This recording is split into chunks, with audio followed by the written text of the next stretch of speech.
Welcome to Words of Hope with Pastor Rocky Bonomo, Sweet Valley Church of Christ, located at 5439 Main Road in Sweet Valley, Pennsylvania. Let's join Pastor Rocky now for those words of encouragement.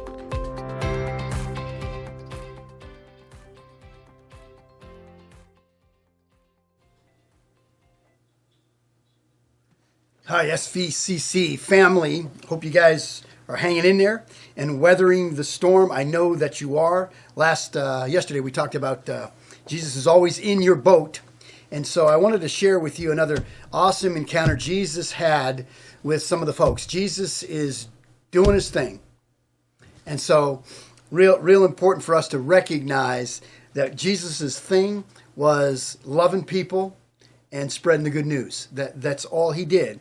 If you are focused on that during this time of crisis, man, that is certainly a way, and we talked about this earlier, about feeding your faith and then starving your fear. That's exactly what will happen if you're doing what Jesus did. So give me some grace here as I paraphrase this particular story. It comes out of Mark chapter 9, starting in verse 14. Jesus comes across some of his other disciples. They're surrounded by a large crowd. There seems to be some arguing going on. And Jesus approaches this particular group of his disciples arguing with some of the teachers of the law, it turns out. And he asks, what's going on? What are you guys arguing about? And during the course of that dialogue, a man comes up to Jesus and he says, Lord, I need help. My son is being tormented by an evil spirit. And so they go through the description the man does with Jesus about what this evil spirit does to his son. It ultimately is trying to kill this young boy. And so Jesus says this to the man. Let me start with this. The man says this finally. Jesus, from childhood, he answered, it is often thrown him into the fire or into the water to kill him. But if you can do anything, take pity on us and help us.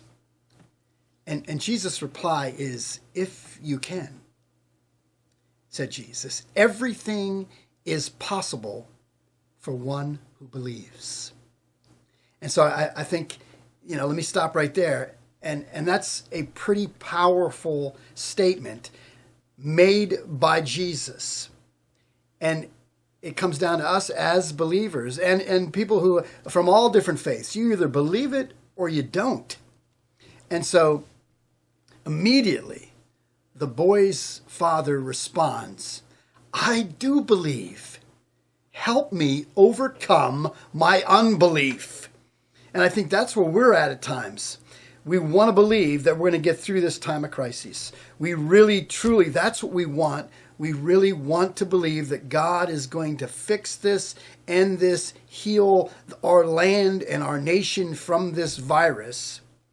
And all it takes is us believing. And so many of us are out there are saying the same thing this man said. I believe. Help me overcome my unbelief. And so we see what happens. Jesus confronts the evil spirit, drives the evil spirit out of this little guy. And it looks like the little guy doesn't recover. It looks like he's dead. The people say he's dead. And Jesus takes him by the hand, picks him up, and heals him. Drives the evil spirit out. And then the disciples have this dialogue with Jesus saying, we couldn't do it. How is it that we couldn't do it?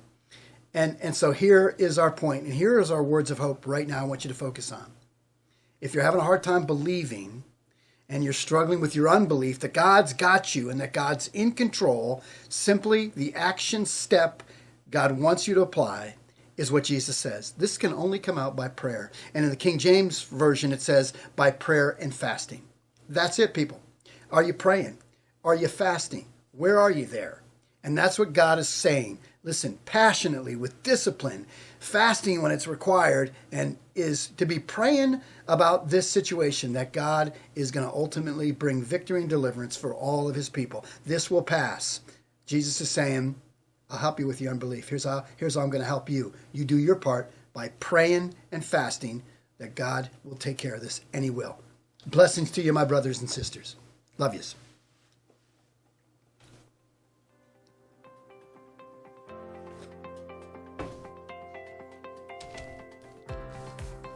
Forgot to start the timer. Is that good?